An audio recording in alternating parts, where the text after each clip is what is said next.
Good morning people, ang inyong auntie nga burikat nga niabot sa Germany, charot.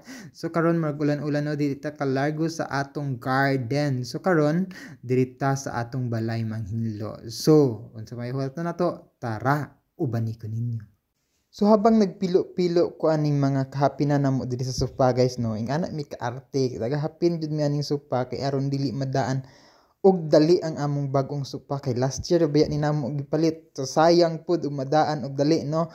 So na-realize nako nga mas lami man day manghinlo kanang ako ra isa no, kanang kay ako man good very independent kay ko dili ko ganahan kanang naisamok kanang naimutabang sa ako apag ako'y manghinlo ug ako'y maglihok-lihok sa balay. Gusto na ko ako ra jud kay unsa akong plano mao jud na akong gustong buhaton. So base naguna-una mo people na marho gibuhat sa akong bana diri sa among balay, it's because ako ray makita ninyo sa akong video na nagatrabaho diri sa among balay ug nagatrabaho sa among garden. No, that's not correct po. Hati po kami sa work dito. For example, schedule ko today. So ako yung magtatrabaho, maglilinis dito sa aming bahay. In the next schedule, siya na po yung magtatrabaho at maglilinis dito sa aming bahay. Pero doon sa garden, most of the time, ako yung nagatrabaho. It's because naa siya work sa morning. He is a teacher here in Germany. So ako, ma-board mapudkud ko diri sa balay, no? Wala ko'y buhaton. So unsa ma akong magkaon tulog lang? No, I don't like that. I want to move my body.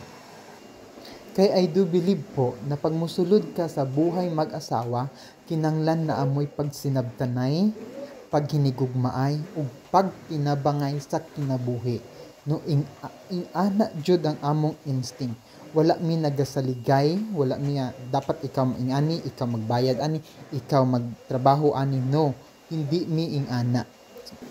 Remember people, especially sa mga kababaihan na mostly nagadepend jud sa ilahang bana kay although lagi daw lalaki kaya ta erase sa mga lalaki, no.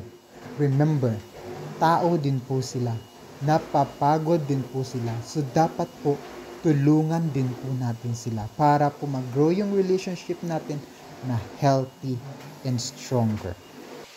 Sa panahon ngayon, ang mostly reasons ng hiwalayan ay yung hindi matanggap yung ugali ng bawat isa. Kaya nga, people, sa relasyon, meron tayong tinatawag na acceptance.